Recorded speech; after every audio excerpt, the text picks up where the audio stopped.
Michigan's short track racing authority is Horsepower Happenings. Charlie Bauer, welcome into Horsepower Happenings. Scotty Thiel, welcome to Horsepower Happenings. John Beach, welcome into Horsepower Happenings.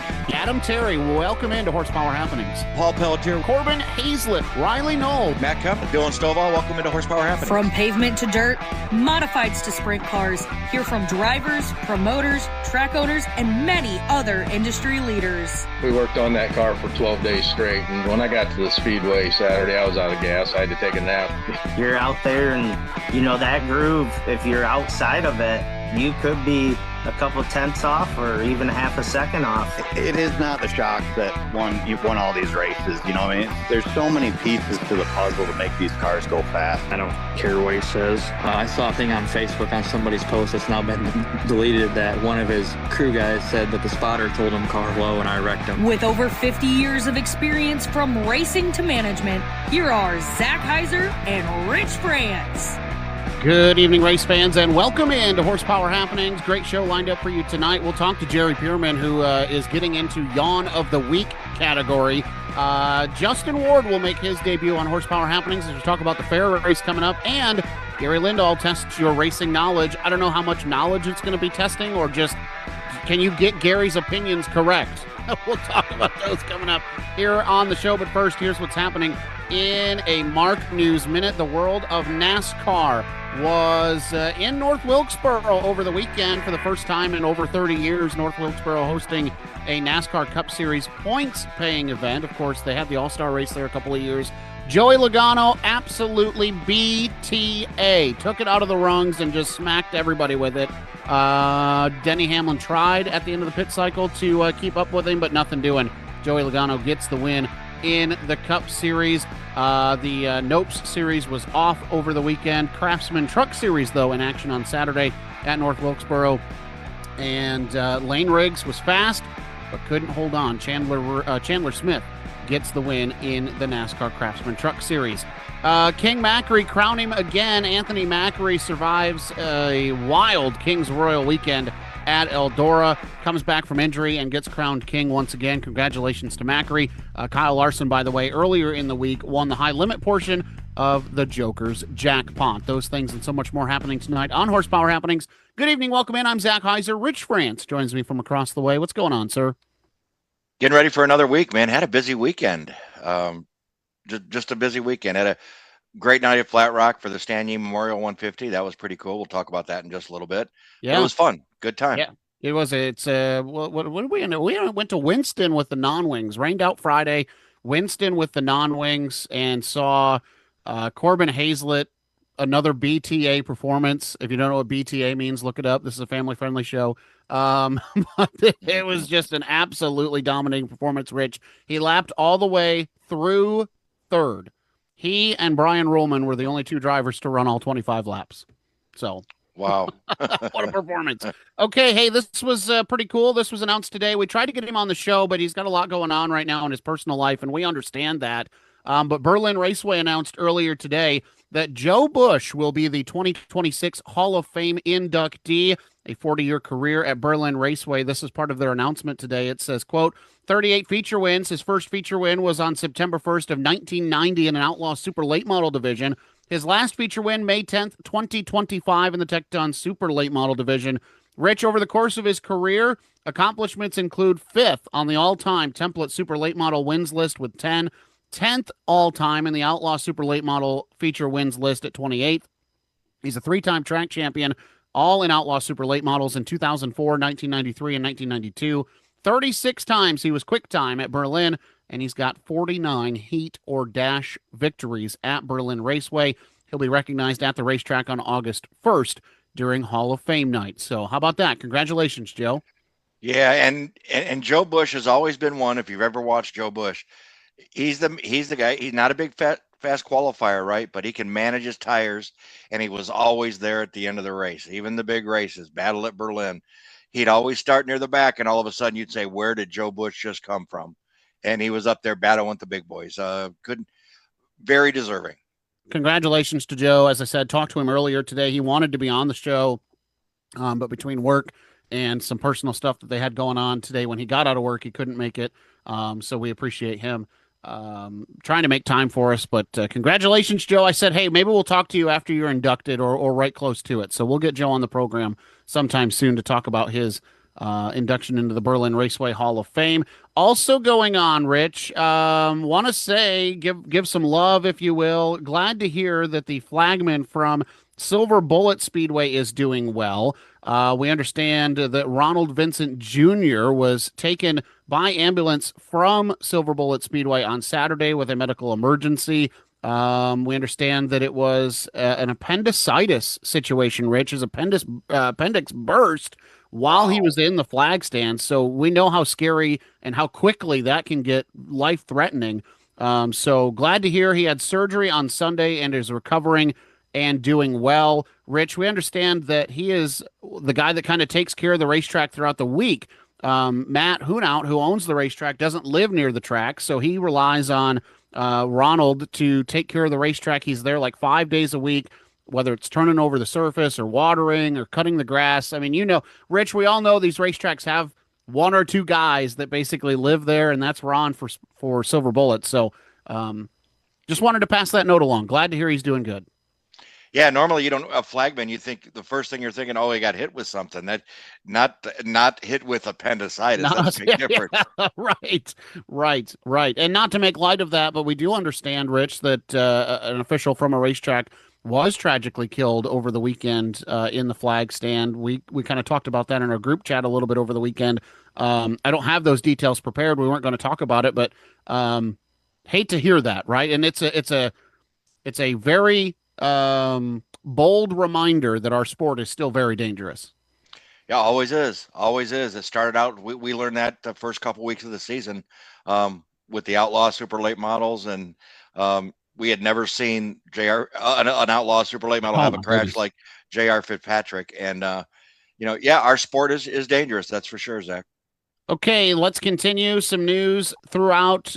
We actually just broke some more news regarding the Ionia Fair Race that's coming up on Thursday with the Great Lakes Lightning Sprints. Rich, we told you last week that Dustin Daggett will be driving a car for Chad Listerman in this event. That brings Dustin Daggett back to the Ionia Fairgrounds for the first time since his win. He was the last one to win a full-size sprint car event at the Ionia Fairgrounds back in 2000, I believe it was 13, but now I'm doubting myself and I want to say 14. Either way, he's coming back, Rich, not to be outdone, and we'll talk to Justin Ward about this coming up. Max Stambaugh has inked a deal, if you want to say it that way, to drive for Justin Ward on Thursday, the four-time and defending Great Lakes Super Sprints champion, going to team up with the three-time and defending Great Lakes Lightning Sprints champion to add to the show for $1,000 to win on Thursday.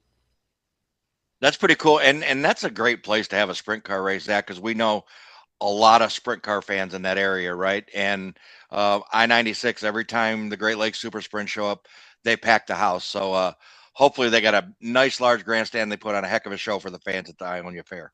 Yeah, they do have a nice large grandstand at the Ionia Fair, and it's pretty cool too because that $1,000 to win Lightning Sprint program just 24 hours before a $5,000 to win Super Sprints program at I-96 Speedway the following night. So could it be a $6,000 weekend for Dustin Daggett or Max Stambaugh? That is the question. We'll have to wait and see, right?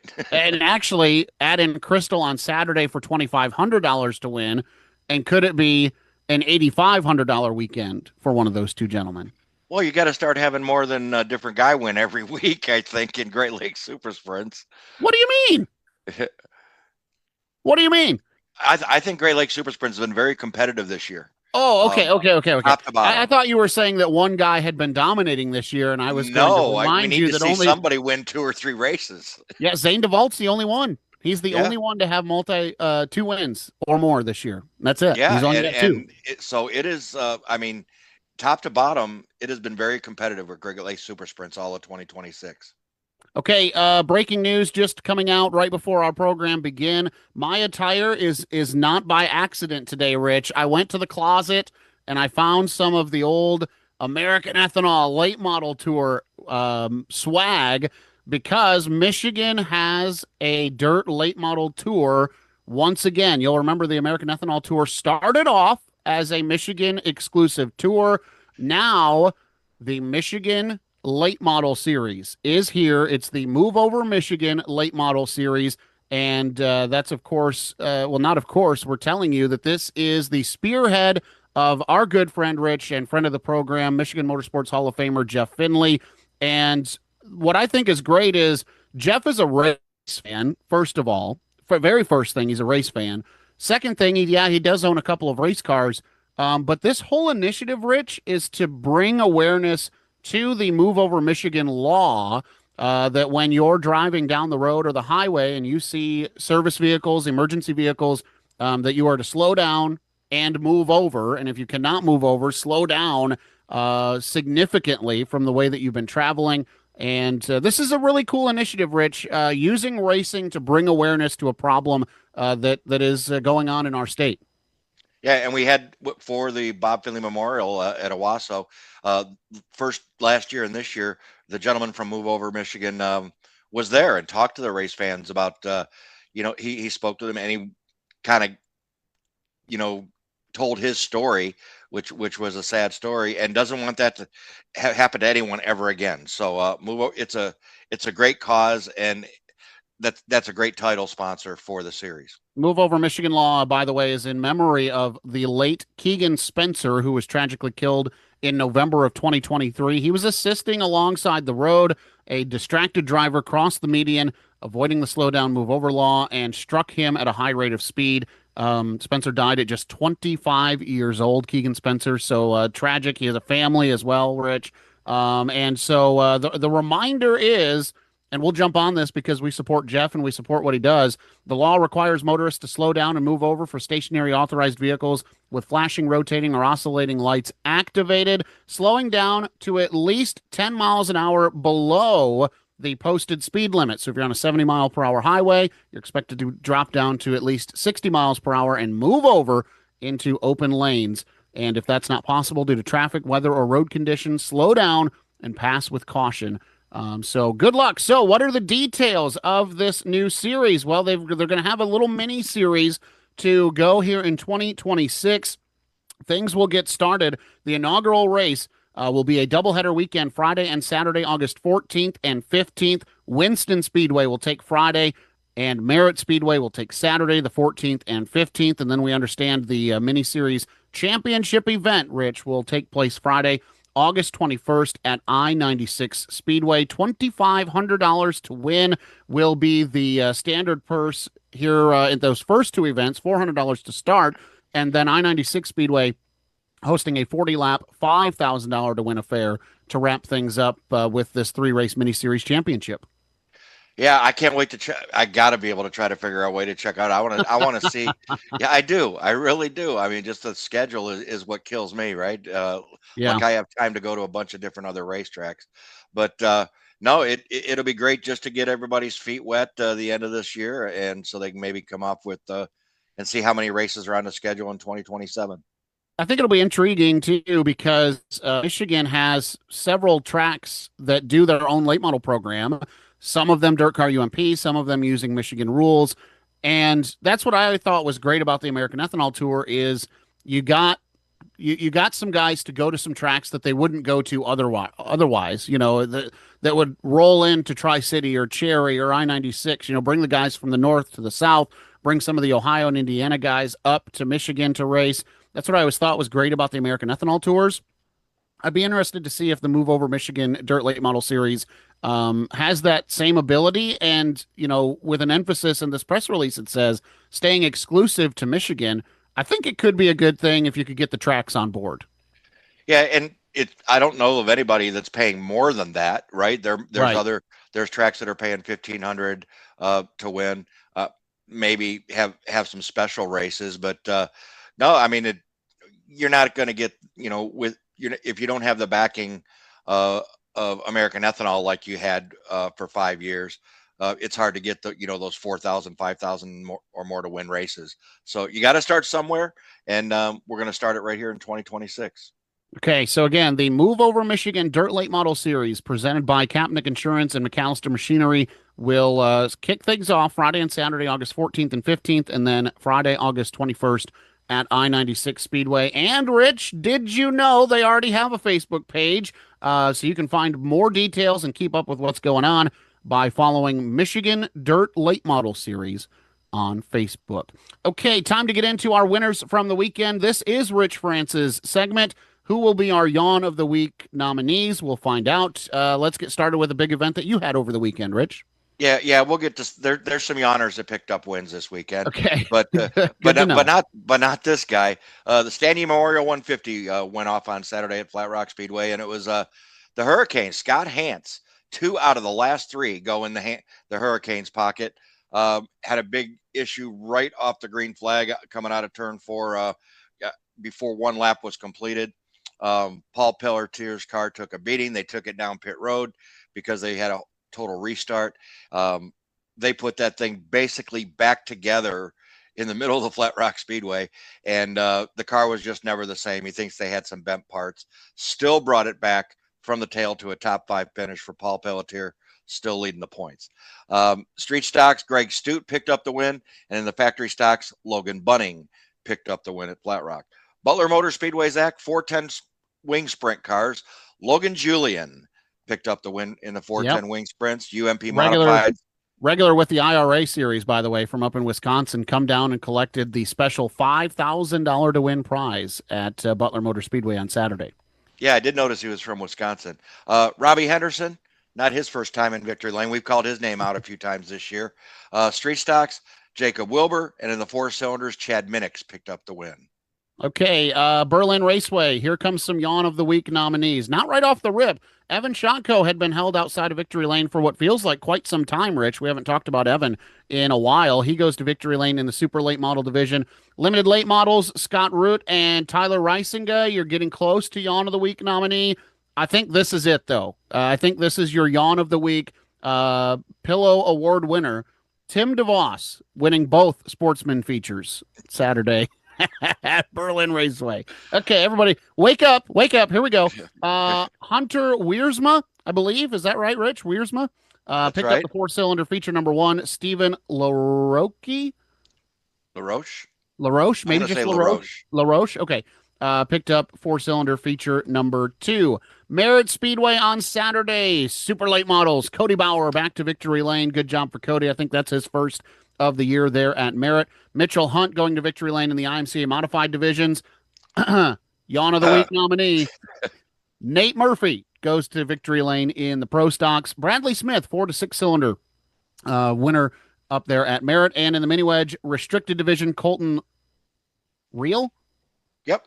Okay, you're on it. Look at me go. Colton Reel gets the restricted division win. Vivian Nelson goes to victory lane in the unrestricted division. So there you have it.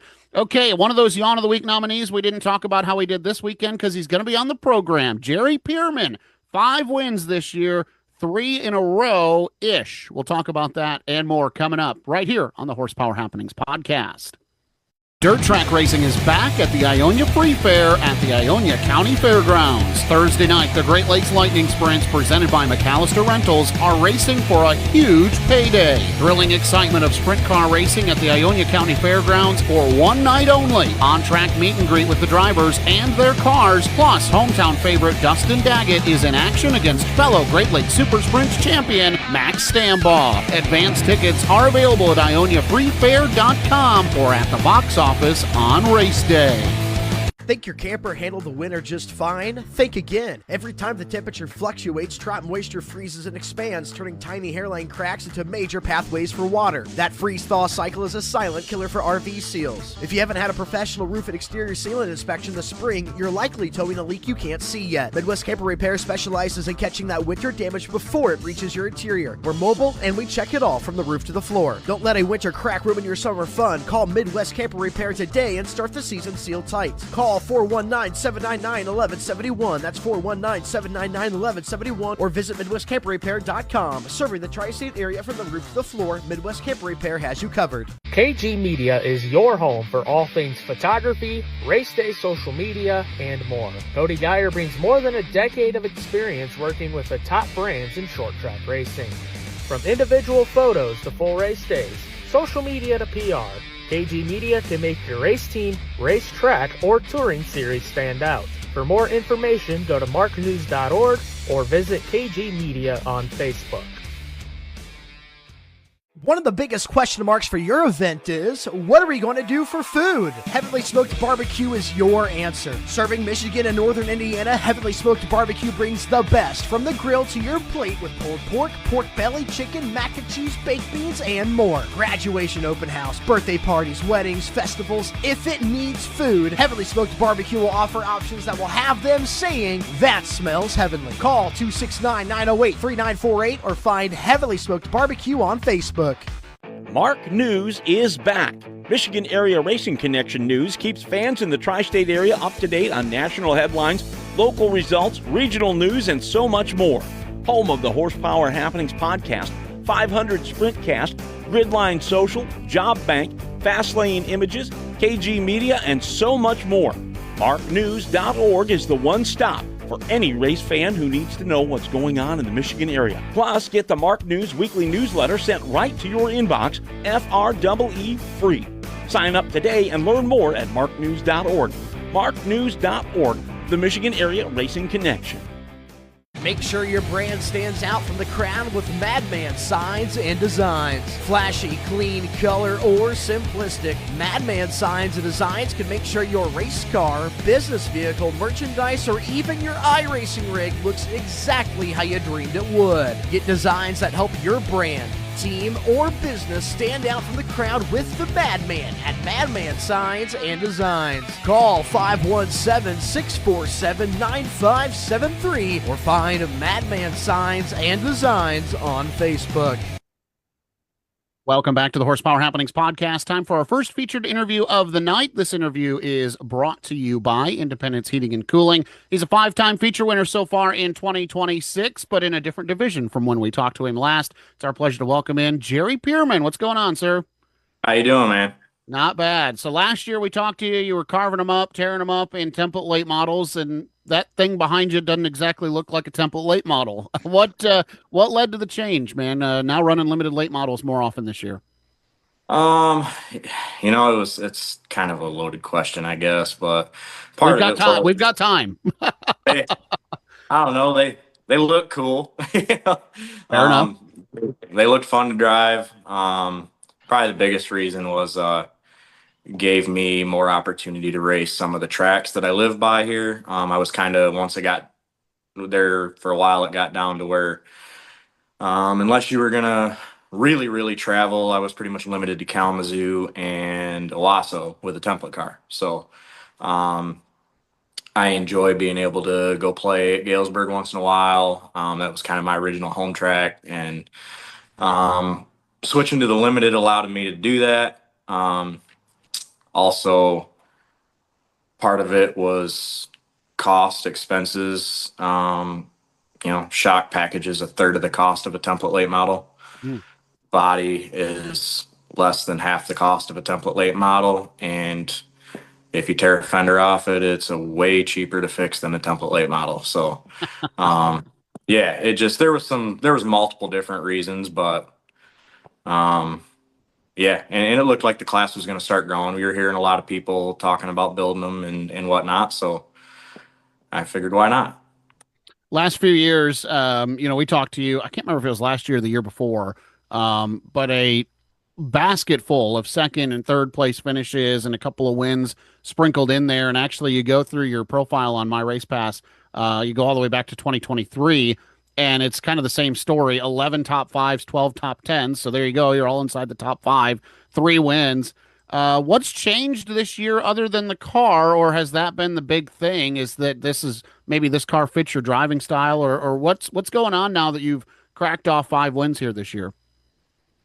I don't really know, to be honest. Over the last couple of years, and I think it was 2 years ago when we talked, I want to say,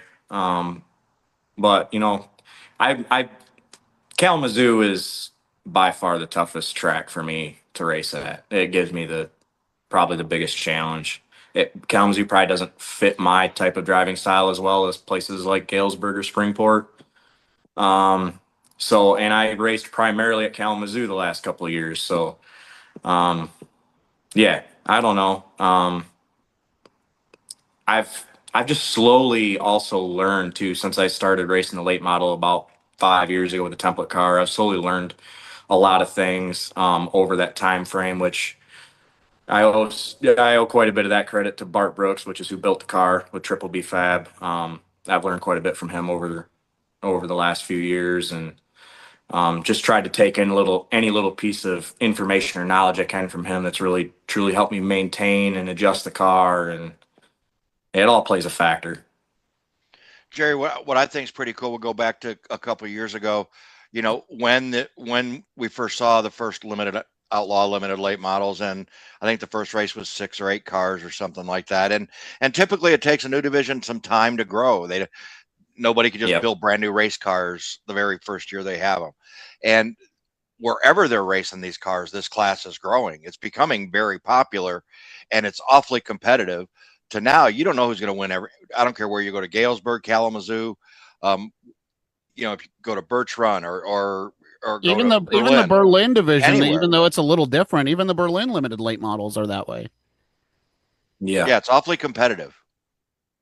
Yeah, and I mean, I wish our rules were. I guess I wish ours and Berlin's rules were a little closer. I've never been able to actually race at Berlin. I've been there and watched several times. The track is unique compared to any other track around here, and I've always wanted to at least go there once, but I wish the rules were a little closer so that maybe they would give that opportunity, but they're so far apart, I'm not sure that that'll ever happen anytime soon. So but yeah, it does seem like rather it is Berlin or you got M40 and Kalamazoo, Galesburg, and I believe New Paris runs them too. Yeah, it seems like there's getting to be quite a few of them around. I mean, obviously you got them kind of spread out between different tracks right now, but it does seem to continue to grow.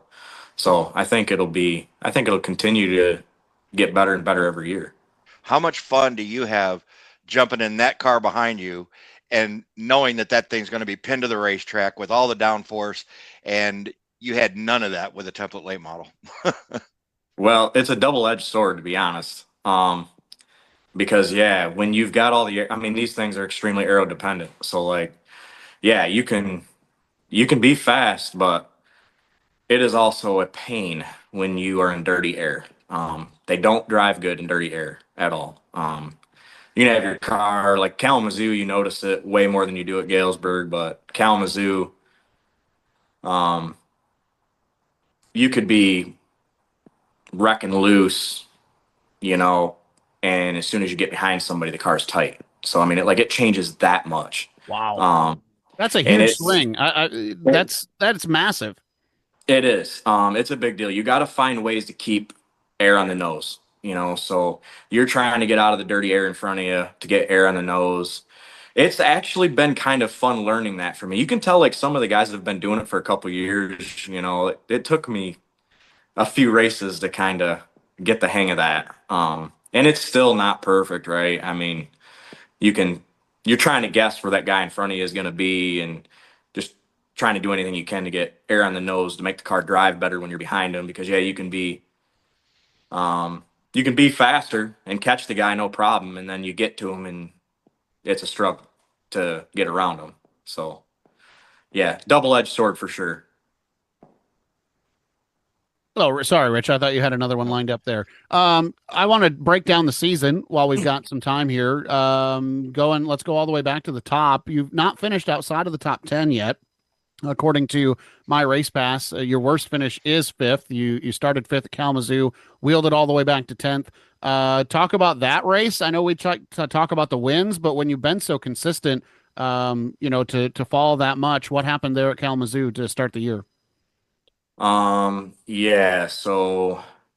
is this the one? Is that the one you said to start the year where I ended?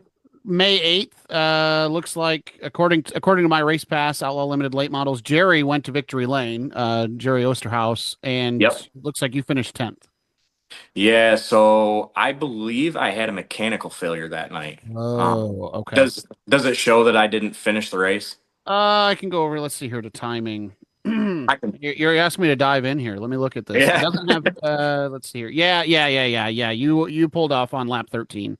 Yeah, I had a mechanical failure. I believe I was actually running second to Jerry Osterhaus at the time that happened, and battery cable on the starter fell apart and shorted out, fried the battery, and that was the end of my night. How frustrating is it? Because those are things that are hard. Like, you do your nut and bolt check, but if a cable fails, or if it's hard to catch corrosion if it's falling apart on the inside out. Like, how frustrating is that? And what did you find that helps you prevent that from happening in the future?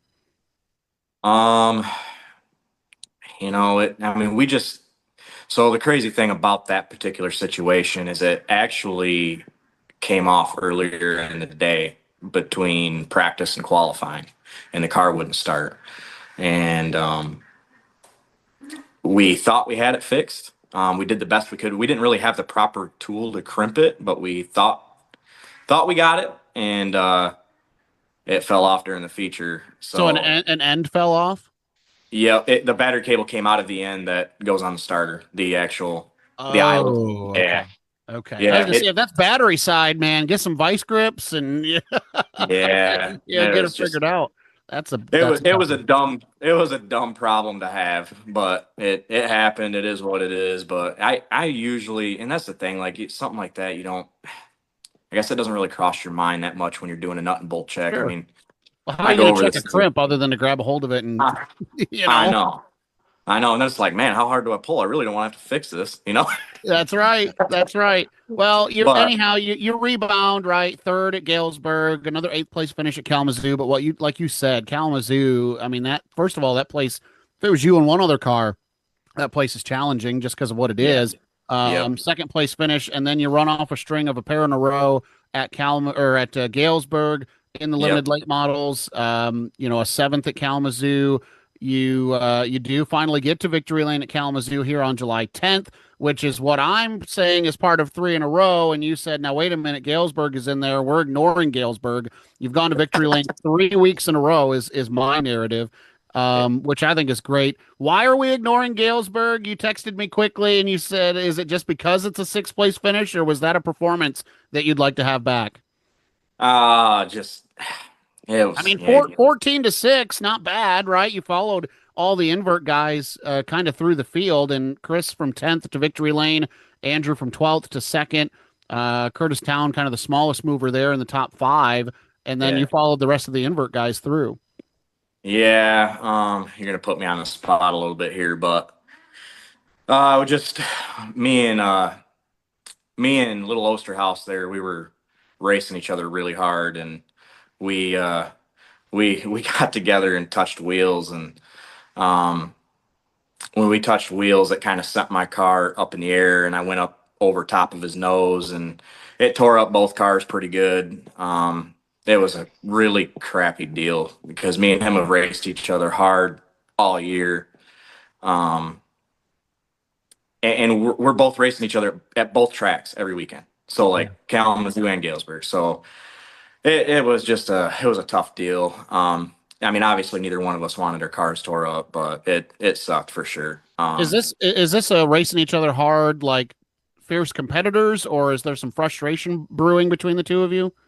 No, there was not up to that point. There was no, but we know we're racing each other, and both teams, both families, highly competitive. We both want to win. You know how it is. You're at the racetrack, you want to win. Yeah. But he's in similar equipment to mine. He also has a Triple B car, and his is brand new this year, and it's very fast, and he's very good. He's really young, but he's very good. You're gonna hear about him probably for a long time. But at the same time, just like him, I want to beat him. He wants to beat me. But we're racing really hard and trying to get through traffic there, and it just a racing deal.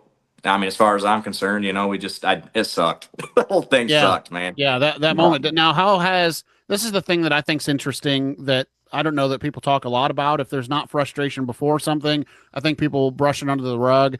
One race since then. I think that's right. Is it one race since then? How are things, right? I mean, is it back to just racing each other hard, or now is there either from you or from him, is there a little chip on the shoulder that says, okay, we remember what happened at Galesburg, or do you try to let that go?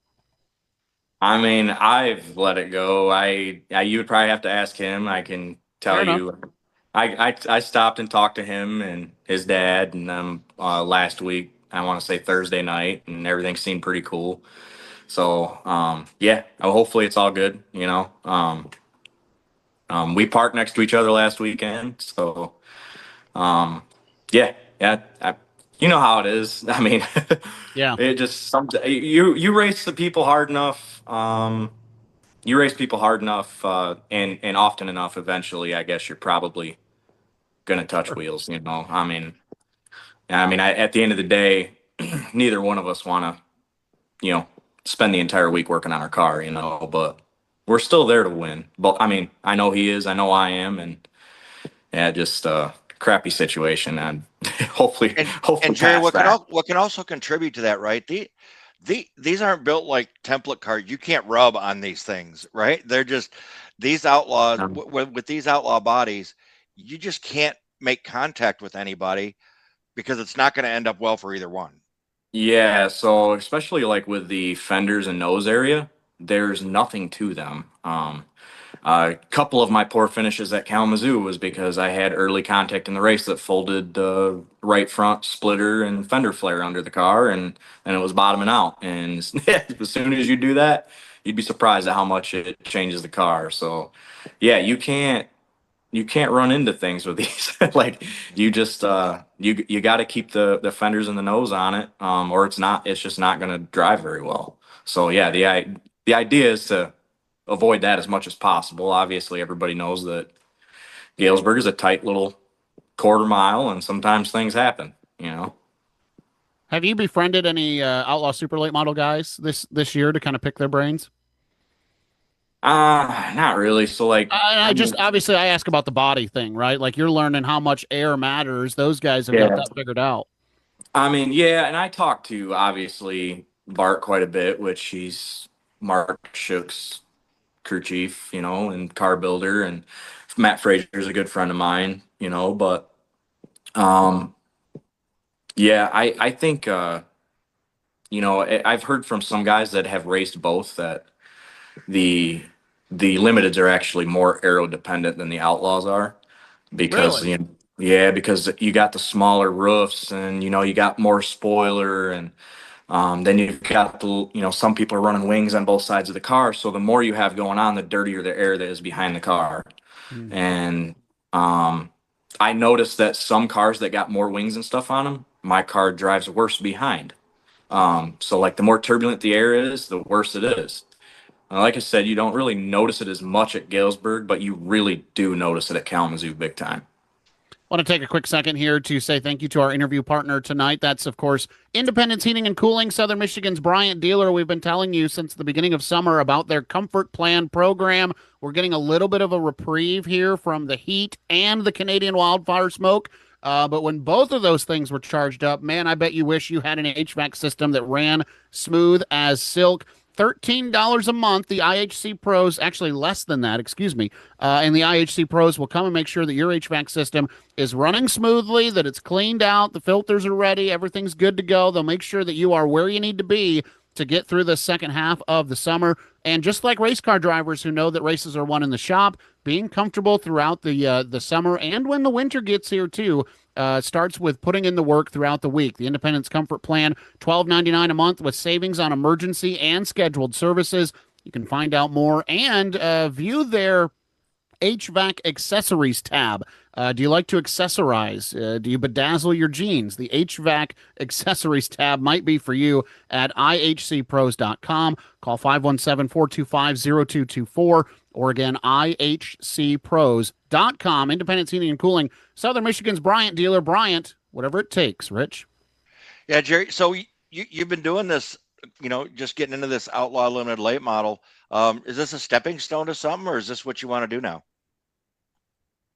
This is pretty much what I want to do. I mean, don't get me wrong. I'd love an opportunity to jump in an outlaw car run like the Reveal Hammer series. But I actually toyed with the idea of doing that versus doing the Outlaw Limited, but I just felt like kind of where I'm at right now in life with what I got going on with my kids and stuff, it was going to be a pretty substantial expense to convert.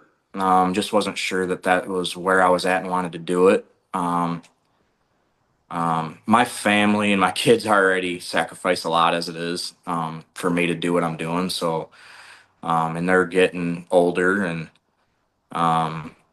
yeah, I just wasn't sure that financially that was the right decision for me. So, and that's kind of why I went the limited route. I was able to, actually get rid of some costs. The initial cost that started, I had to spend some money over the winter to convert the car over, because this is actually my template car from the last 4 years. I was going to ask if that was the case. Yeah. I wondered if it was.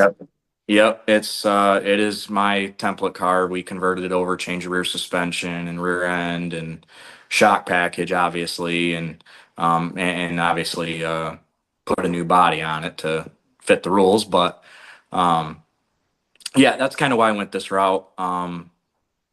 Just felt like this gave me the opportunity to stay competitive and be able to, I guess, afford to race every week. And I'm not saying I couldn't if I had the outlaw late model. But part of some things I ran into with the template car was just like, you have one bad night and you knock a corner off, and cost you $4,000 to fix it, and 1,500 of it's the shock, it's like, yeah, it's just like, yeah, it just made more sense for me to go this route. But yeah, if I ever got the opportunity to run an outlaw, I would love to. But other than that, I have zero plans of going any further. Now, Horsepower Happenings does not have a sponsor for a lie detector yet, nor do we have one that will transmit via the Zoom. But are you worried about points right now? July 20th, the next time you race, it'll be, July 25th or whatever. And you're leading at Galesburg, and you are in the thick of a damn good points battle at Kalamazoo right now. Are you paying attention to that? Do you care? And what is the actual truth after you tell me, no, you don't care? So it's a fair question. I'll be honest with you. I wanted to win one at Kalamazoo. Galesburg was supposed to be just for fun this year, be able to go there and play. And then somehow I got myself into racing both tracks every week. But my goal was to win one at Kalamazoo. I haven't done that before. So that was my goal. I think that was your goal when we talked to you a couple of years ago with the template program too, right? Yeah. Yeah, and I think that year was the year that I lost by like 6 points to Billy John, right? Was that when you and John Trudell were going back and forth? So that was at Springport. Oh, that's right. That's right. Yeah. The 2 years ago at Kalamazoo was Billy Shannon, and I think he beat me by like 6 points or something. Right. And but yeah, I mean, I wanted to win one there. That was my ultimate goal. Unfortunately, I had a few bad races at Kalamazoo, so that's set me back a little bit. It's going to be really hard to catch Osterhaus and Josh Fry. They're both good and they're both very fast. So and they're both tied right now, by the way. You sit 74 points back. You have 800 points. Yep. Josh and Jerry have 874. What is the point structure at Kalamazoo? Are we talking like a point, a position, one of those small spreads, or what do you need to do to get back in the hunt here? I'm probably going to need them both to have a couple bad nights in order for that to happen. So I think it's like 2 points per qualifying spot or something is how Kalamazoo's always been, and maybe a point per spot in a heat race if we have them. And then I think it's 4 points per spot in a feature. But the limiteds only have 3 races left at Kalamazoo. Is that right? So, yeah. Wow. So we race this Friday, and then we race next Friday, and then we're off until season championship night. So because they've got the Clash, the Hot Shoe, and I think they've got a Night of Destruction in there somewhere. So yeah, so it'd be pretty difficult to make up 74 points in 3 races. yeah, that's pretty matter of fact. Now, flip the coin over, Galesburg, Yep. you're sitting pretty. Josh Trammell is back there, 153 points back. Jerry's back there, 179 back. Those are the closest, and I'm not really sure how close they actually are. Again, not understanding or knowing what the Galesburg points format is. But you got to feel comfortable there right now. And I think it's great, too, that you said Galesburg used to be the home track. So is there now that you're in it, is there a little, appreciation for maybe going back there and grabbing another championship? I mean, yeah, certainly. I mean, we've put in up to this point, and we ran a lot of races at Galesburg this year. They run more than Kalamazoo does with Kalamazoo's off nights and stuff. So like up to this point, I mean, the amount of effort that me and my team have put in up to this point, yeah, obviously, you know, it'll be rewarding either way. You know what I mean? But yeah, and I'm not really entirely. I mean, technically, what you just read off there, that's like a full night of points. So, but yeah, I don't really know. I'm not gonna comment on it, but before last week, I was only 18 points ahead. So, well, and I did when we were asking earlier, I did not notice the full results from Saturday. And I do know that there's a little note now next to that result. So yeah, I don't know how that's going to play out, right? That's a bummer, but yeah, it's part of it, right? I mean, it sometimes is.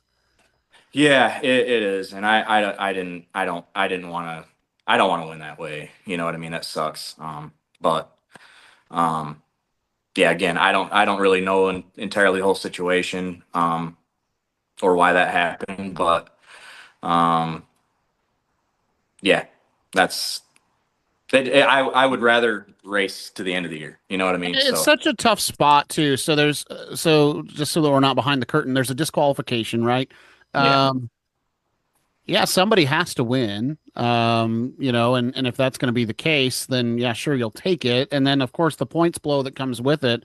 It's always such a tough spot for a fellow competitor, right? To watch that happen. Yeah. I mean, because regardless, it would have been cool to race it out and one of us have the bragging rights. It's kind of hard to brag about that situation. Like I said, it would have been a lot more fun to race it out to the end of the year. Like I said, highly competitive. So it would have been a lot more fun that way for sure. Jerry, before we let you get out of here, man, I see some graphics on that race car. Man, give everybody a shout out who helps you out with this thing. Yeah, well, I mean, the first thing is I got to start with, obviously my family, and my dad probably spends more hours on this thing than anybody. The big race I'm going to go into this real quick if you don't mind, but the big race that we won at Kalamazoo here a couple weeks ago, the weekend prior when I won at the Galesburg Freedom under the cool down lap, the motor broke. I was leaving the next morning for Tennessee for my daughter's dance competition. And my dad spent the whole week pulling, getting the motor out, getting it to Terry Alney, and ended up broke a lifter, ruined the cam. Couldn't get a cam for like 10 to 12 weeks. My dad's street stock, which he runs, it used to be my street stock, but sits here in the barn. He gets it out a few times a year to play with it, and just so happened had the same cam and lifters that we run in the late model. So he tore his motor apart, gave Terry the cam and lifters out of his motor, and Terry got my motor back together and back to him by Tuesday night. Jeez. And when I got back in town Thursday night at 7:00, my dad had the motor ready to fire. And then we ended up going out and winning at Kalamazoo the next night. So that was pretty special to me to be able to do that for my dad after all the effort he put in during the week. I mean, he had some help from some team members, my buddy Clinton. My stepdad came over and helped him for a little bit.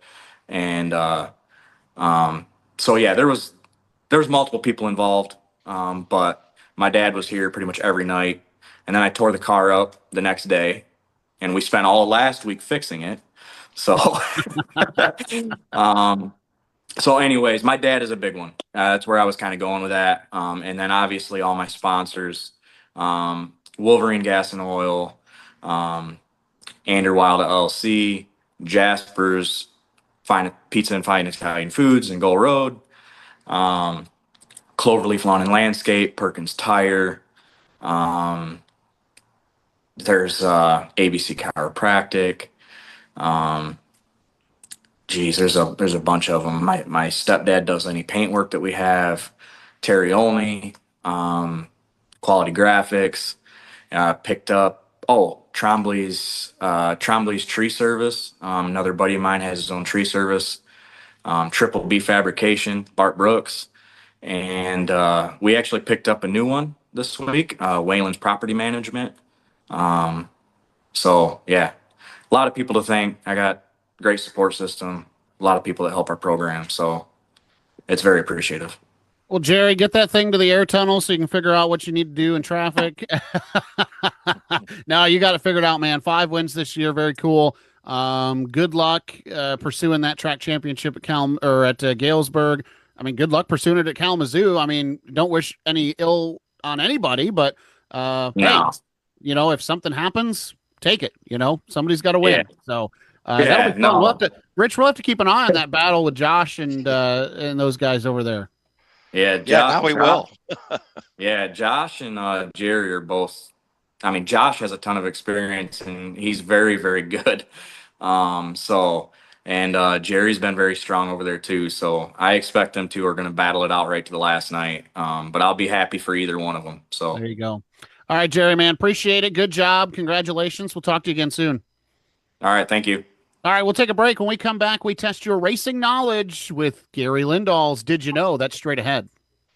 Make sure your brand stands out from the crowd with Madman Signs and Designs. Flashy, clean, color, or simplistic, Madman Signs and Designs can make sure your race car, business vehicle, merchandise, or even your iRacing rig looks exactly how you dreamed it would. Get designs that help your brand, team, or business stand out from the crowd with the Madman at Madman Signs and Designs. Call 517-647-9573 or find Madman Signs and Designs on Facebook. Dirt track racing is back at the Ionia Free Fair at the Ionia County Fairgrounds. Thursday night, the Great Lakes Lightning Sprints presented by McAllister Rentals are racing for a huge payday. Thrilling excitement of sprint car racing at the Ionia County Fairgrounds for one night only. On-track meet and greet with the drivers and their cars, plus hometown favorite Dustin Daggett is in action against fellow Great Lakes Super Sprints champion Max Stambaugh. Advance tickets are available at ioniafreefair.com or at the box office on race day.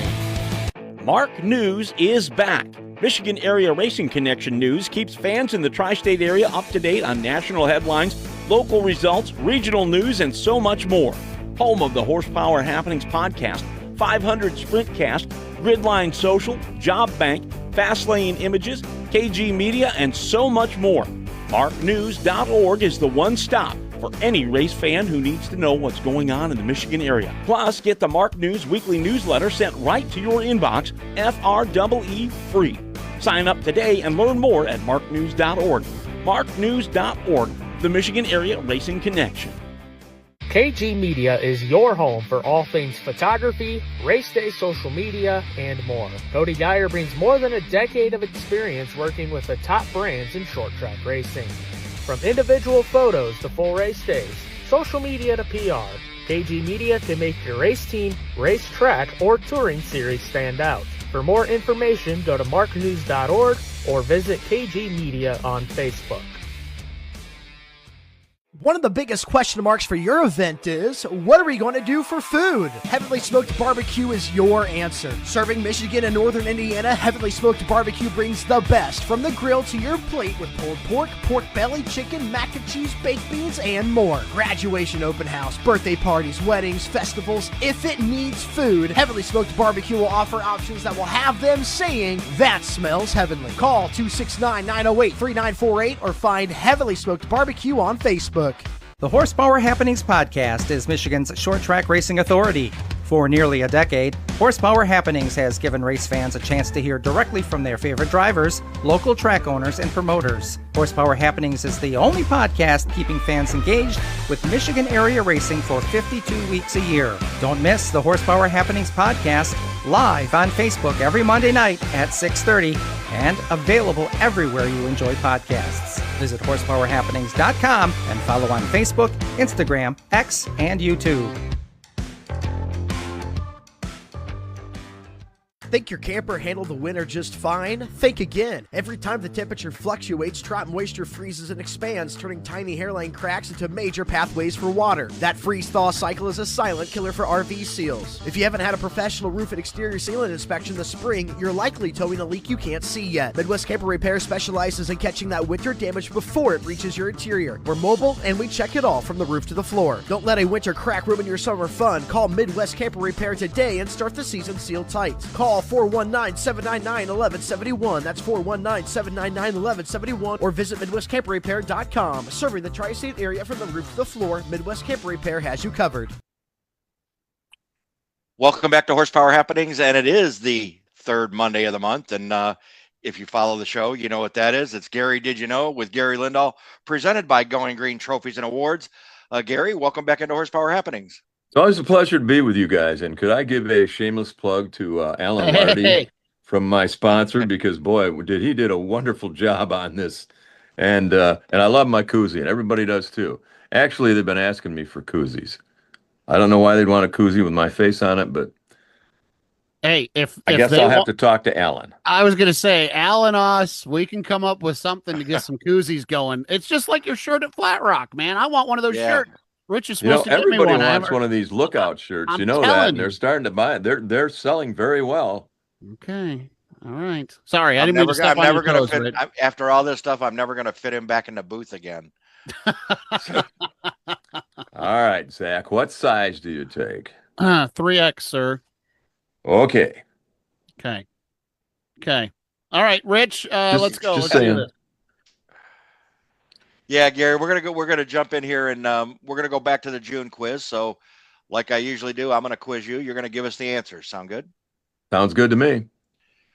All right. Question number 1 from our June quiz: who drove the Yankee Doodle Special? And we had questions about the proper spelling of Yaki by somebody. If you would have seen the car and what was on the side of the car, like I have, then you'd know it was a Yankee Doodle. It was a play on Yankee Doodle.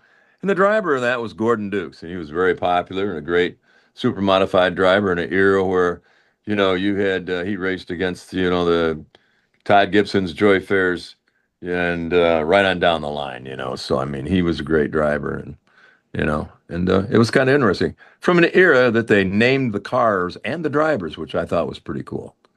That is cool. I mean, I noticed that when you do some of the questions, a lot of names of cars, which you don't see anymore. No, and it's really cool. And they all had an identity. I just had mentioned that to somebody. Like, you'd go to a race, and the dollar sign, you automatically knew what that was. It was an outlaw late model, I mean, from the Flint area. So that's kind of the way those things went. It's really cool. All right. Now, this one, I know the driver, but I didn't know that this was his nickname. And this is contested. I had more than one person message me a different driver's name, and I did find. Doesn't matter. I know it doesn't, but I did find some evidence that suggests another driver shares this nickname.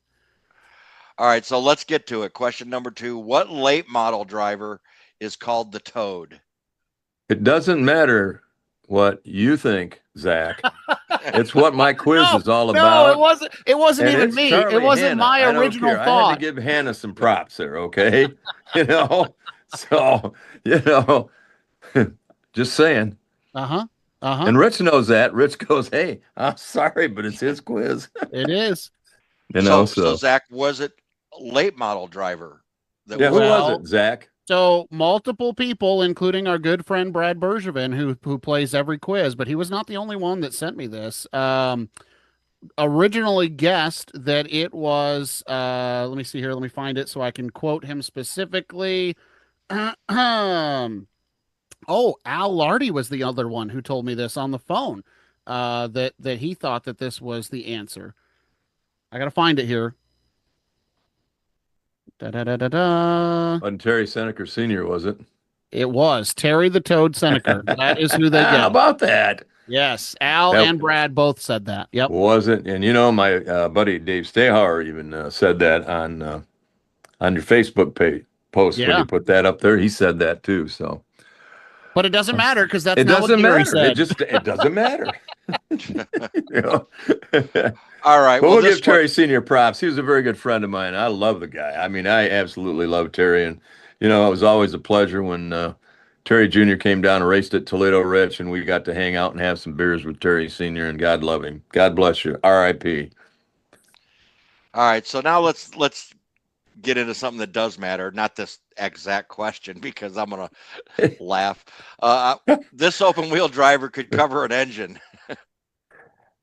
Who else could do that? Could that be but Ricky Hood? I mean, Rick Hood, it's got to be. Right? What do you think? I did like one of the answers we got today on our Facebook page. What was something chassis? I can't remember what was the name. Steve Chassis? Yeah, that's what somebody else said. No, I mean it doesn't make sense to covering an engine, but I did like the answer. Oh yeah. Flounder guest Steve Chassis. Yeah, Chuck Darwin. He did. Well, I hung out with Steve Chassis a lot when he raced sprint cars with us when I was out of Jackson, Michigan. In another lifetime that I've had several. I haven't missed many zip codes in Michigan or Ohio these days. Anyway. All right, let's get to question number 4. Right, this one's kind of fun. I don't even want to know why, but we'll just ask question number 4. They called this speedrome driver ping pong. It was the answer is Jim Pinner, and I'm sure they probably called him ping pong because he may have bounced off of walls from time to time. And I don't know at the speedrome, but think about it. If somebody's got a nickname like ping pong, what would you think? It's probably not good. Not good. Probably not. And my buddy Dave Stahauer got that one right. Well, before we move on to the next this month's quiz, I want to say thank you to Al Lardy, our friend, all three of us friends with Al, with Going Green Trophies. Gary showed off the mug that he put together for him. Look at this. I have a whole catalog. How do I get this in the shot there? I have a whole catalog of things that Al could personalize and make for you with Going Green Trophies and awards. It's not just awards. It's not just trophies. Personalized gifts from Going Green Trophies and Awards in Traverse City. Trophies and awards from green to checker in record time. Motorsports is the passion and specialty, but they can provide awards for anything. Soccer, t-ball, bowling. You got bowling coming up here in the fall and the winter months. You got your football programs. You got a special event. You've got your sports awards at the end of the school year. All of those things Al can take care of at Going Green Trophies and Awards. You can give him a call, 231-640-4432, or you can email A.Lardy at charter.net. That's ALARDIE at charter.net, or visit ggtrophy.com. Rich? All right, Gary, we're going to move into the July quiz, and I like when you kind of give us the answers that we get to sit on them for 30 days until there you go. Before we can say anything about it. I try to give them well ahead of time, Well, the first one was easy for me, and then I was done like dinner. So let's start question number 1 for July. Question number 1 for July's quiz. They call him Magic Shoes. That's all I need to say. Yeah, I knew that one. Yeah, okay. I had heard. That's all I needed to say. That's from my era, right? Exactly. That was really from my era. Yeah, see, some of that stuff I go way beyond your era. That's for sure. I know. Well, and Zach has no clue on anything. So yeah, I mean, you're so far over my head. He's not in any era. If I get to his era, it would be not fair, I think it would be fair. No. No. Anyway, question number 2. This late model driver had a real fast name. I'm sorry, but I got to go there sometimes. Another Gary special. You'll probably get some other answers, but this is the one I want right here. And yours is the only one that matters, Gary. Let's make that clear. Exactly. And we should make that clear on there. And I know a lot of quiz and everything, but it's, again, my answers. Anyway, all right, question number 3. Question number 3. There you go. All right. Where's Brookland Speedway located? Where is Brookland Speedway located? Yeah. Well, see, somebody can Google this and probably make it pretty simple on themselves, right? Yeah, I know. That Google's not fair because, whatever. But that's the way life is now. Technology. So I'm sure they'll do question number 4 too. Yep, that'll give somebody at least 2 of them if they know how to use Google, probably. Go ahead. That's right. Question number 4, where was Onteora Speedway located? Yeah, so I'm thinking I think most people can probably get 3 out of 4 just because They can do that. I wouldn't have needed Google for number 1. I would have used Google for 3 and 4, and 2 I would have just not even had a clue. I'm going to tell you that I'm going to give a hint. Don't just rely on Google for question 3. Uh-oh. Yeah, I'm just going to tell you. No. See, because he might know. Zach might know this one. No, I don't, but I don't know anything else. I don't know any more. I don't have any more knowledge after Googling it than I did beforehand. How's that? Zach, you should be well knowledged now as far as we've done a bazillion quizzes now. So you should know a little history about auto racing, open wheel, and you're an open wheel guy. So yeah. That phrase that you just used, you should know a lot more. We have You're giving him way too much credit, Gary. No, that phrase, you should know a lot more. We have a lot of quizzes. I heard that all throughout high school, Gary, and I got the hell out of there. So,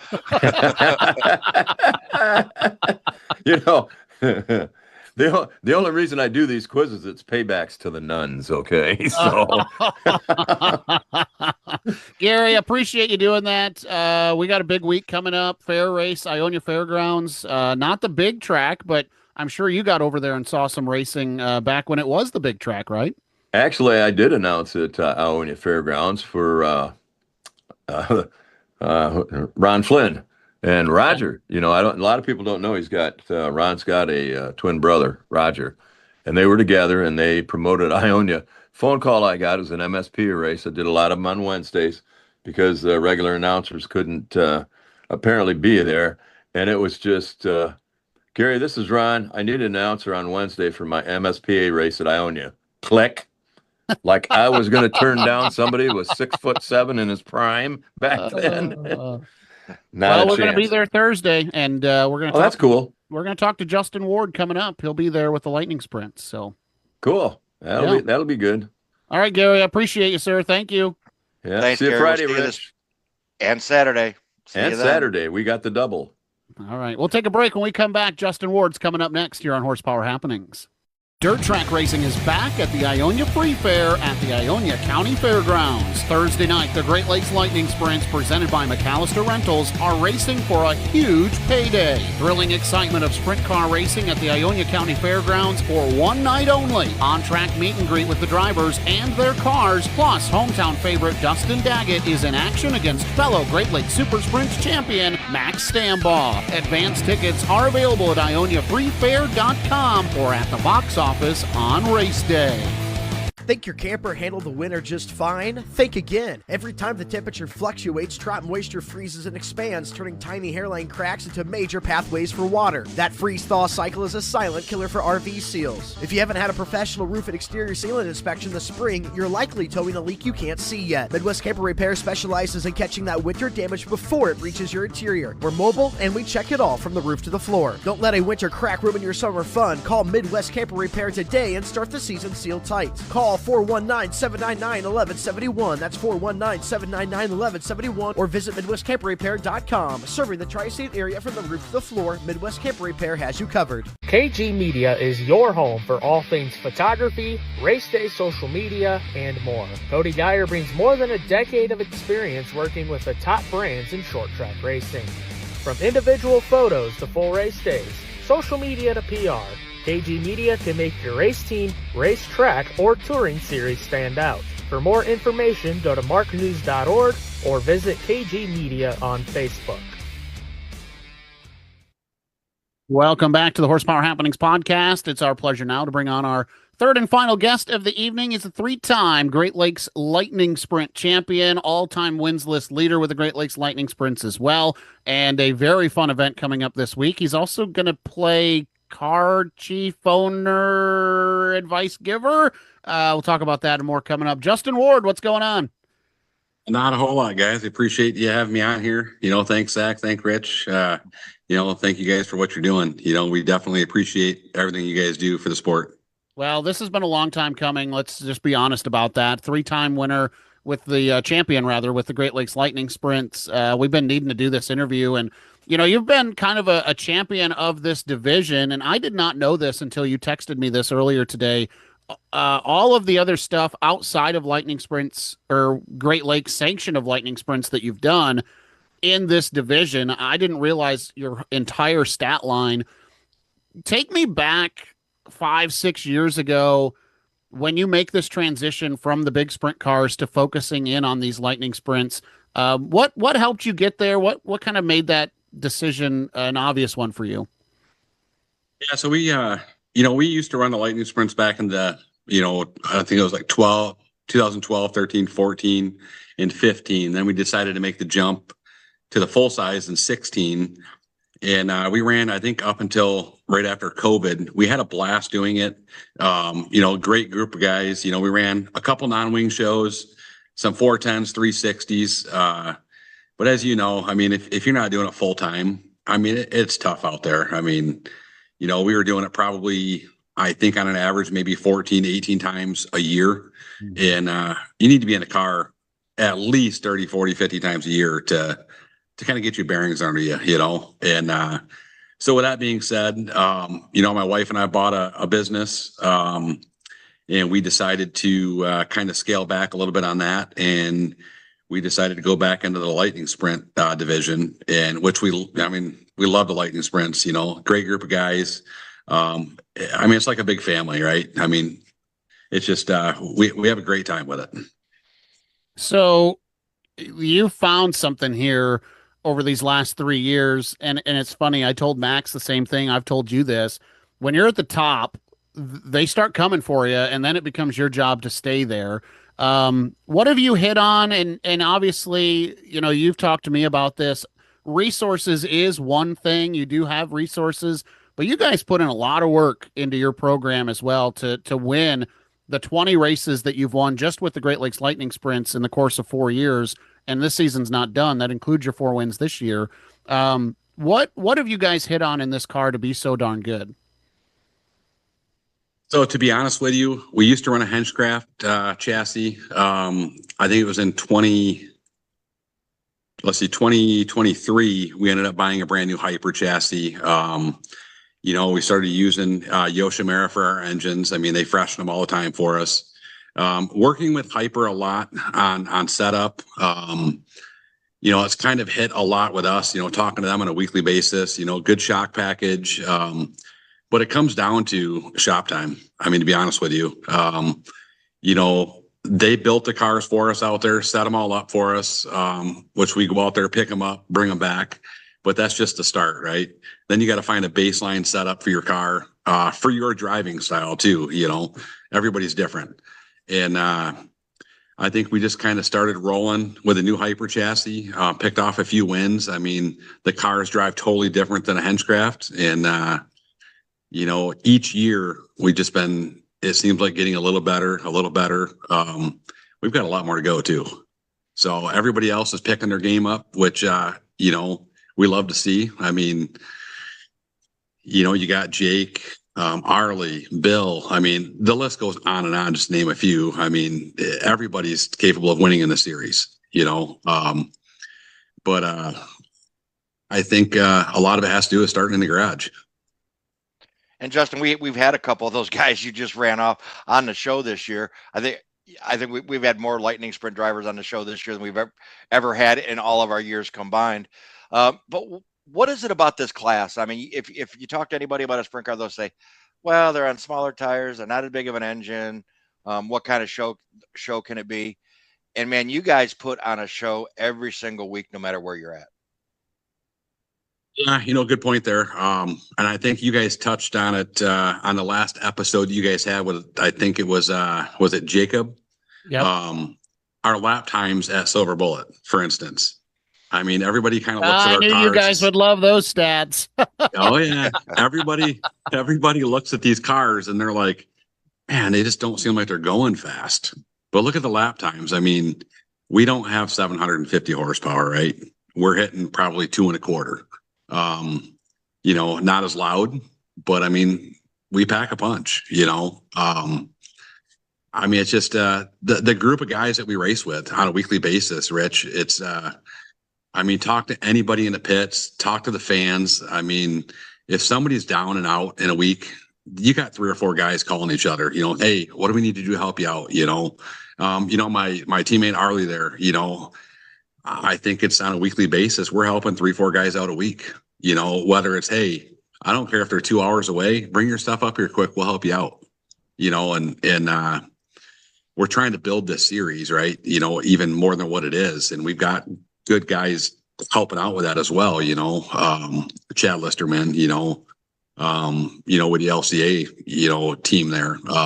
They brought in how many cars now, I would like to see 25, 30 cars on a weekly basis. And we should have it. There's enough cars in Michigan. It's just trying to get the right people out there. And I think it's, everybody that's, I would say in the top half of the group, if one of us, took somebody under our wing, right. And took that, helped them out. I mean, I get calls weekly and people wanting to get into it. And, it's just a good group. What does that sales call look like? Because I've been asked that question and I, shame on me, don't really know the answer. And I think it's interesting because, and this is kind of what I tell everybody, you could take a compact front wheel drive all the way up to a dirt late model or a dirt sprint car, and you can almost spend as much or as little money as you want to in one of these cars. And I think the same probably applies to lightning sprints. But what is I'm going to call it a median budget look like for one of these cars to maybe not win 9, 10 shows a year like what we saw Jacob do and Jack Nichols do and we've seen you do, but be competitive and be in a position to feel like you got a chance. What's a median budget look like for for one of these programs? So to start it off, I mean, obviously this sport has evolved a lot, right? So, a lot of guys were running like the 08 platform motors. They're still good, but I mean, the 2020 or actually 2017 and up motors are so much better now. But as far as price wise, I mean, you can get into a nice budget car for 15 to 20 grand. Now you can still win. Is that race ready? That would be race ready. Yes. Okay. Now it all depends. I mean, yes, you can go out there and get a car that's worth, 7 to 8, 9 grand. But from experience, those kind of cars, when you get them back to your shop, you got to put a lot of money into them. So my best advice is if somebody's wanting to get involved, maybe save up a little bit more money and get a better car. So you're not going backwards when you buy the car, because generally when somebody buys a car, what do you want to do? You want to go out there and race that week, and a lot of times that's, we get calls, hey, we bought this car and we need this, this, and this, there's been some weeks where we're taking parts off from my backup car, just to help guys out. But now as far as price goes, I mean, you can go a brand new Hyper that's got titanium, all titanium, carbon fiber, a rolling chassis is 35 grand. For a roller. That's just for the roller. Oh my Lord. Yeah. I mean, you can get it cheaper, not the carbon fiber, not the titanium. But as you guys know, what's a shock package running a full size car for 4 shocks? As shocks are out of control everywhere, man. Yeah. And I think a right rear rim and tire for a lightning sprint, if you were to, with a B-lock, you're looking at, probably $850 now. So I mean, times that by 2, and then you got your fronts. I mean, it all adds up. I mean, top wings now, powder coated black, you're looking at for a set $1,000 now. All right, now remind me. Let's go another way. Remind me what you guys get to win and start. Hey, now knock it off. Go ahead, Justin. Yeah. So generally it's 150 to start. And we're racing for 500, which, and you can buy a $35,000 chassis for that. Wow. Yeah. Oh, yeah. Wow. Yeah. Buy a couple. But again, and I'm not playing defense because of my day-to-day job. I mean, obviously that's probably part of it, but I think I would have said this a couple of years ago too. You could dissect any division of racing and it's never going to come out the way that it should, or the way that you would hope it would, right? The owners or the drivers are their own worst enemies, Zach. Whatever you let them buy, they will buy. Well, but then I also mean, like, it's been proven. You know, no matter what they're running, they could be running for a quarter and a beer, and they'd have a $35,000 race car out there doing it. But my point is, you've got guys that are building $30,000 street stocks to race for, $500, $600, $700 a week to win too. Yeah, and you are right, Zach. That's in every class, right? I mean, look at the full size sprint cars. What does a very good engine cost?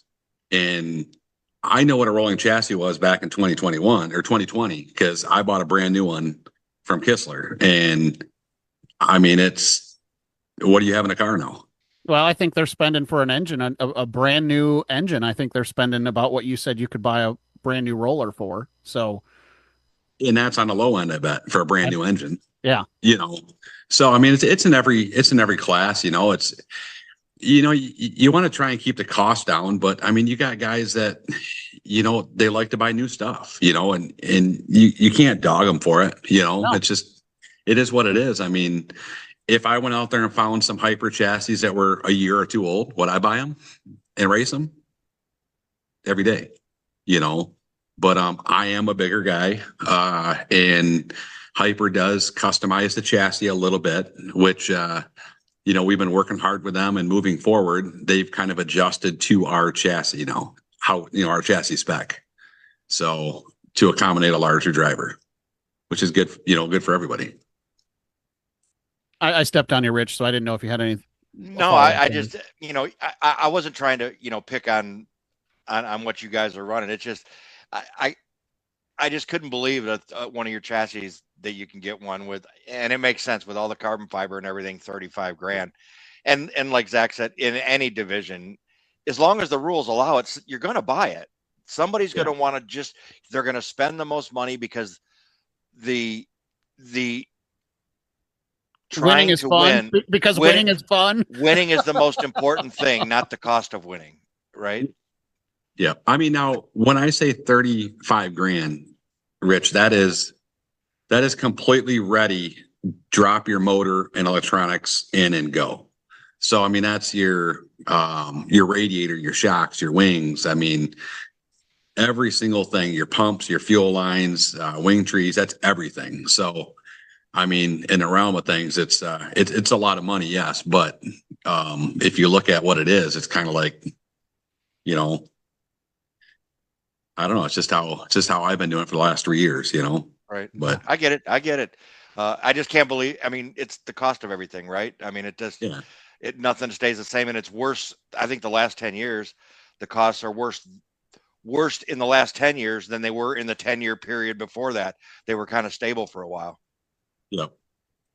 And, speaking of like these cars, look at, what is it, like the top, I'd say 8, 9 cars now on a weekly basis is normally hyper chassis. I mean, I know Bill's still running a Henschcraft and a couple other guys, but I mean, hypers are definitely, I think, the way to go. Are you saying that because you're a dealer or because you're a competitor? No, just a competitor. Just like me defending the prices. But no, I mean, performance speaks for itself. Let's talk a little more in general about this season, because we did have Arlie and Jacob on the show, and there at the beginning, man, those were the guys you were chasing. Jacob with 3 wins, Arlie with a pair.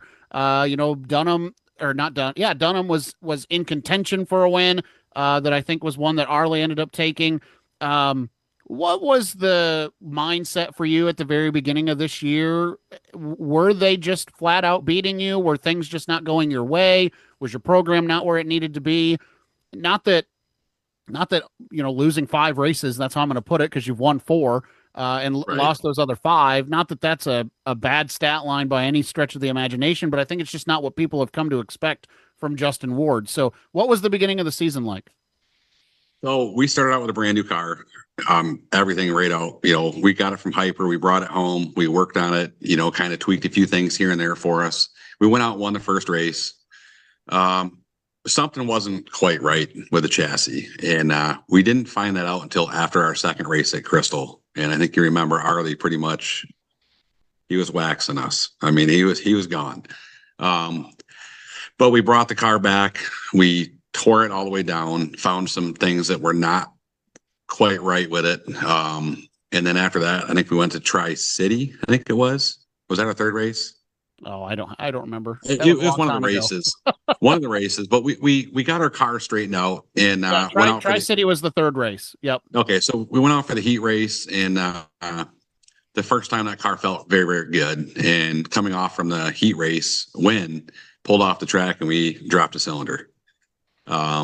So then I had to get my 23 car out, and then things started rolling again. And for some reason, that car, I don't know if it's just the way it's flexing, it's all 3 of my cars are identical. Shock packages, to the T, everything. But I just chalk up to maybe the chassis are tweaked a little bit more, But since we brought that back out, I think we got our mojo back in the right direction. And, we just got to continue to keep going the way it's going. Being consistent is the best way to put it. I know Jake hates that word, but Jake, it is about being consistent. I was gonna say, and I was gonna do something else, but you led me right to this. Was it last year's championship? I just was looking at all this year, or today rather. No, it would have been 2024. You win that championship with 3 wins. Jacob Sabai finishes second in the championship standings with 9 wins. It's just that just doesn't seem possible. Is that where the consistency is key thing comes from? It is, but I hate to say it like this, but what do you got to have if you're going to run for a points championship? You have to be out there. You have to have spare parts. You have to have a spare motor. Because if you pop a motor on a 2-night race, what are you going to do? Yeah. That's what it boils down to. If you want to run for championships, you've got to be consistent. You've got to have your stuff together. Time in the garage, you can't just let your car sit there all week and show up maybe a day or 2 before the race and expect your car just to be sitting there pretty. You actually have to get your stuff going, every night. Arlie and I, we work on our stuff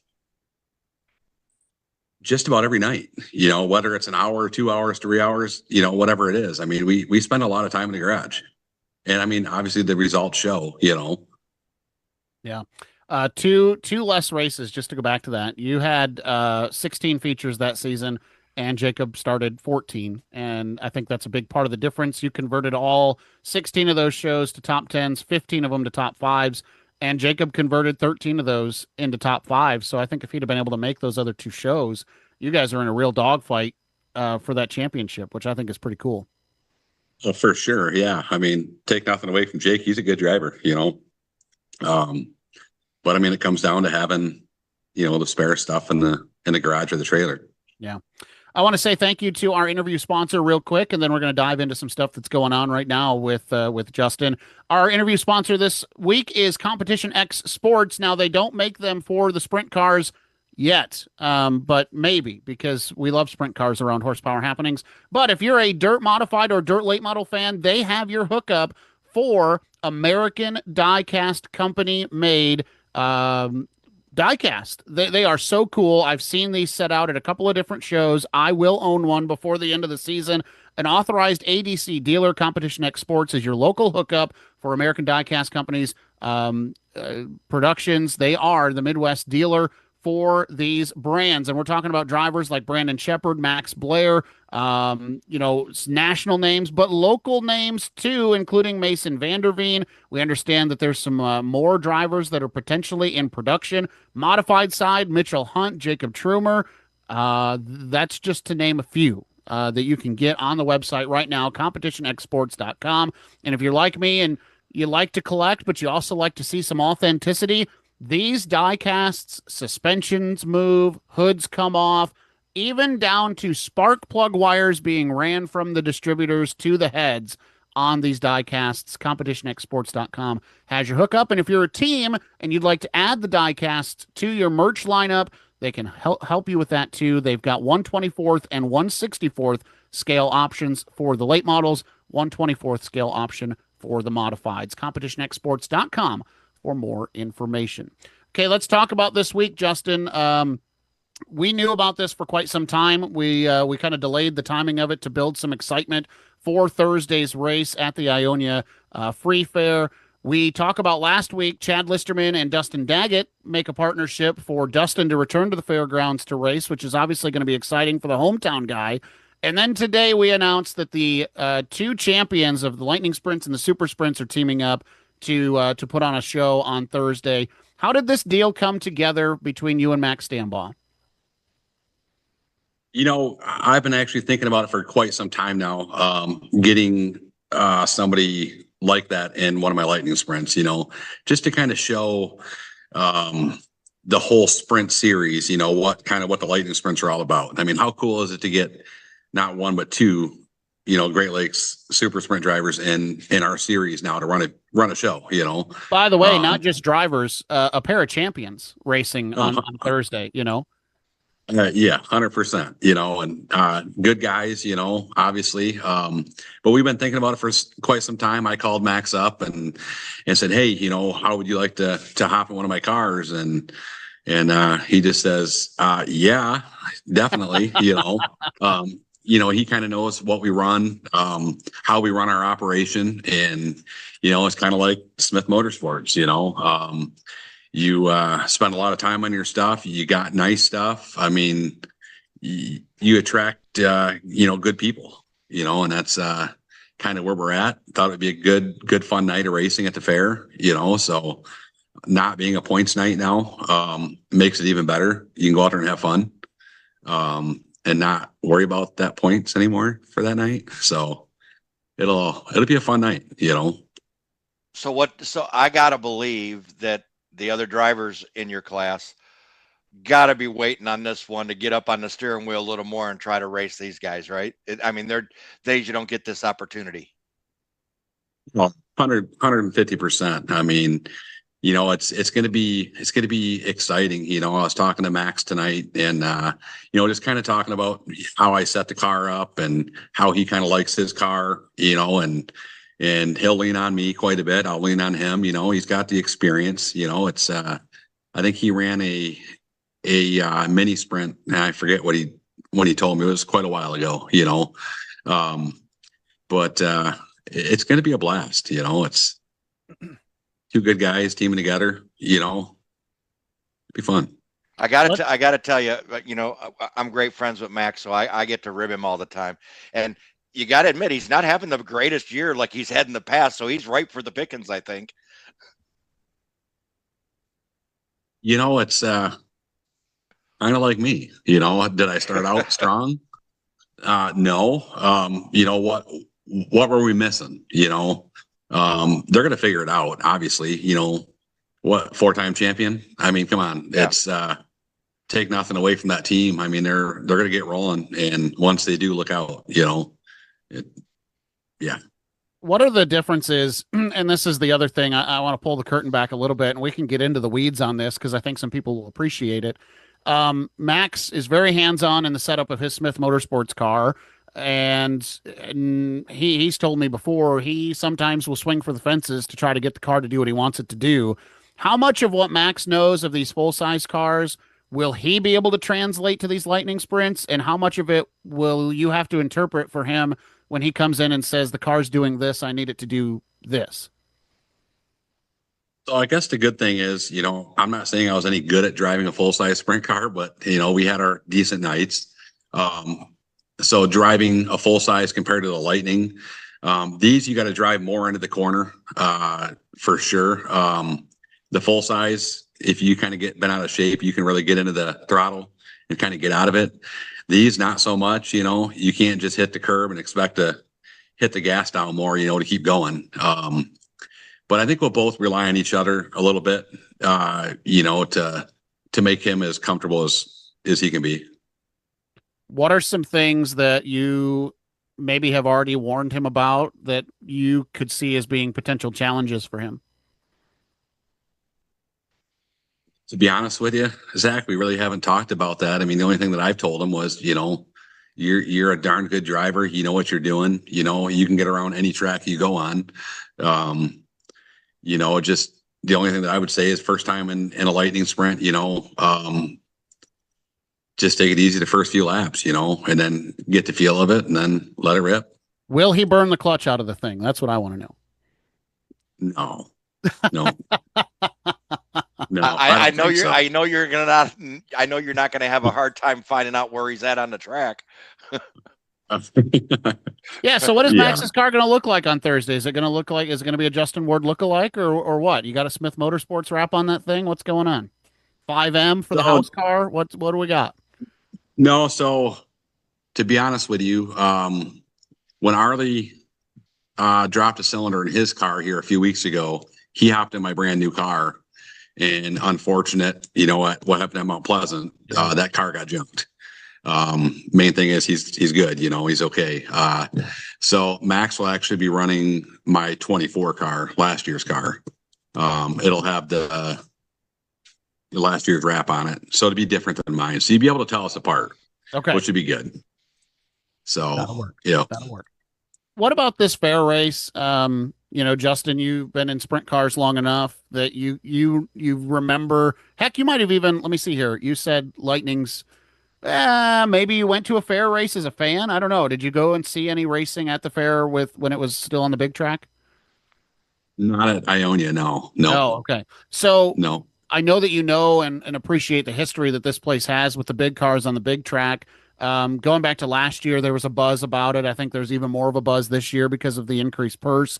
I think this is great to get to go back to a place where so much history was made, not only in Michigan motorsports, but sprint car racing in general. What is your kind of excitement level to get to race at the fairgrounds?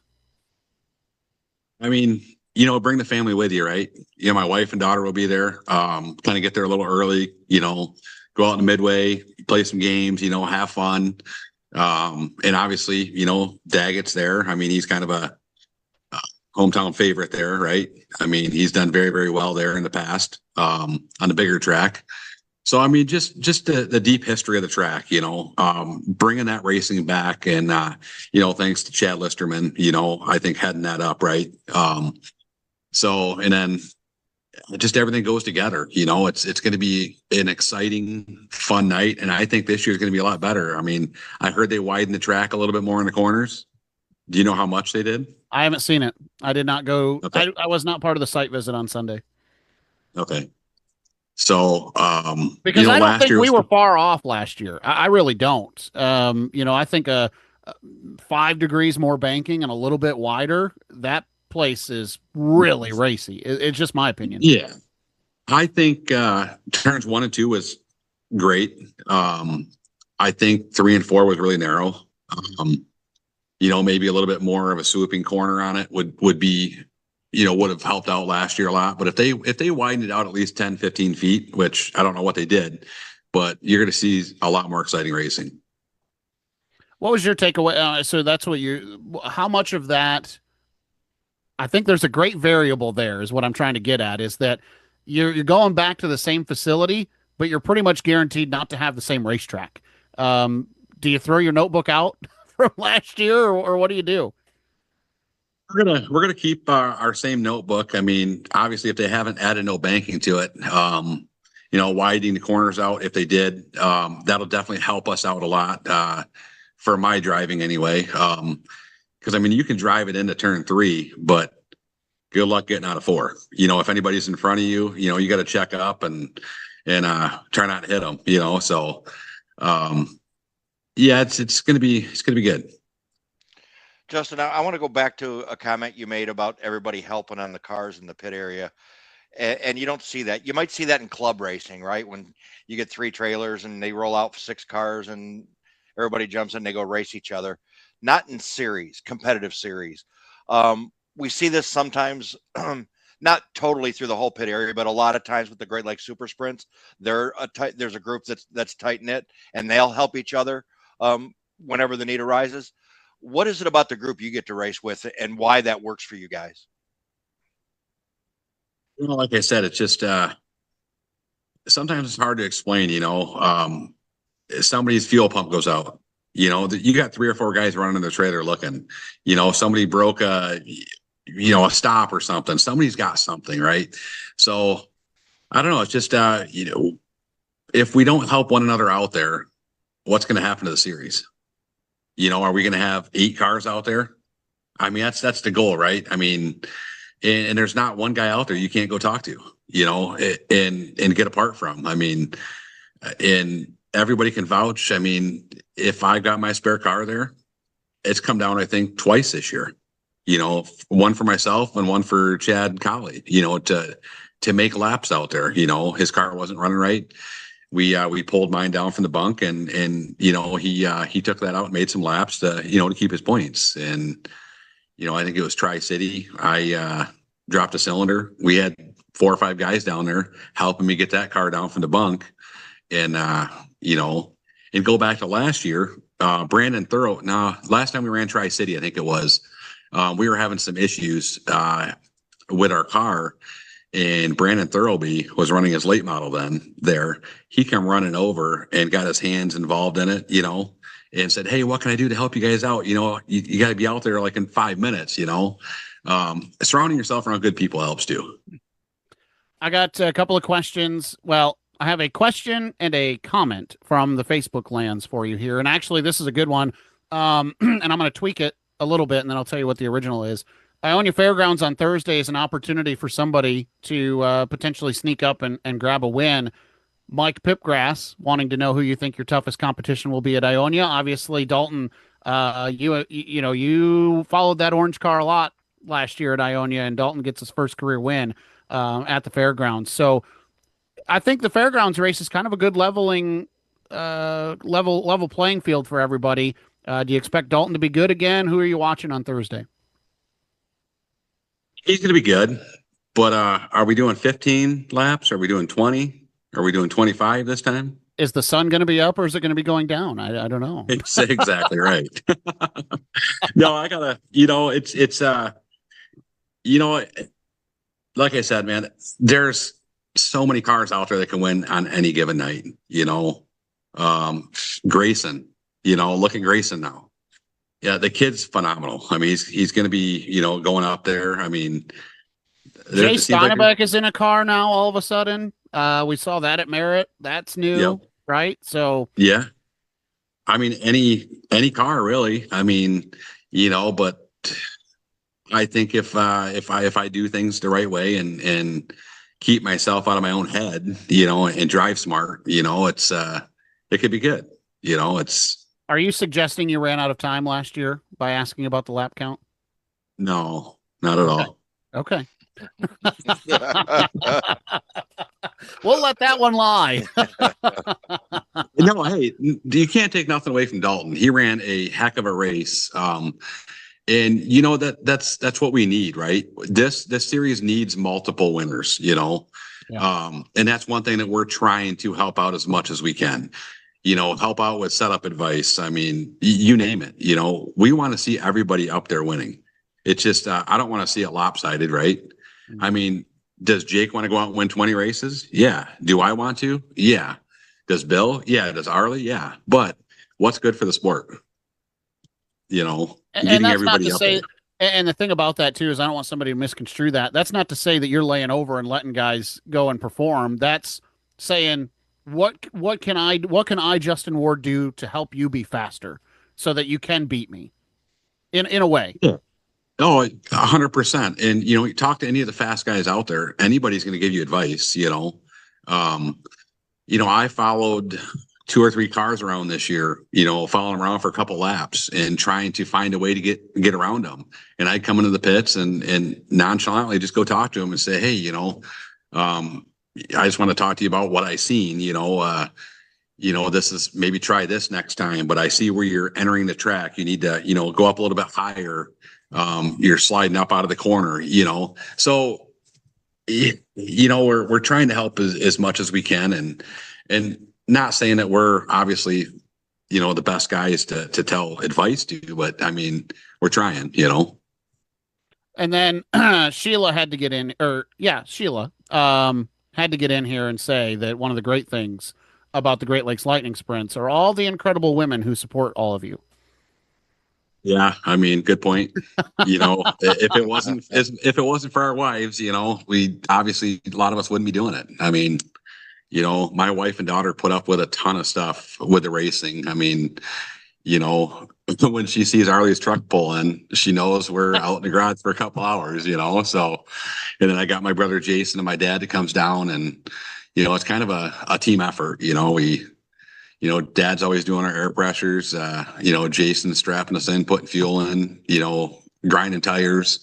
I mean, the list goes on and on. It's just, we don't just show up to the racetrack and just roll our cars out and say, hey, here we are. There's a lot of prep that goes into it.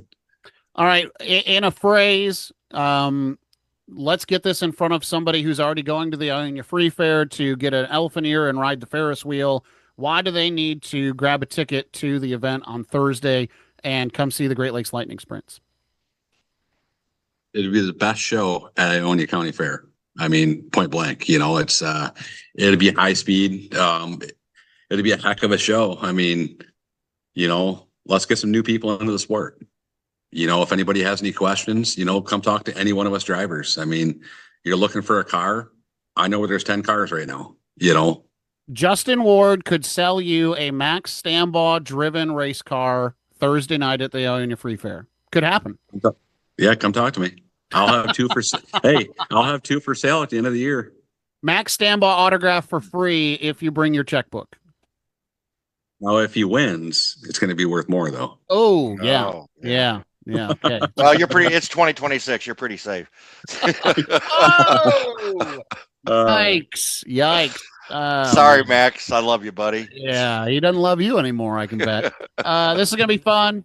Thursday, Ionia Free Fair, Ionia Fairgrounds, Great Lakes Lightning Sprints. Tickets are available now at ioniafreefair.com or at the box office, and you can get those on race day as well. Racing set to begin, I believe at 7 o'clock is when we're set to go green. Driver autograph meet and greet session on track before things get started. So there's another reason to come and check it out. You can get an up-close look at these race cars before they go out there and battle for $1,000 to win.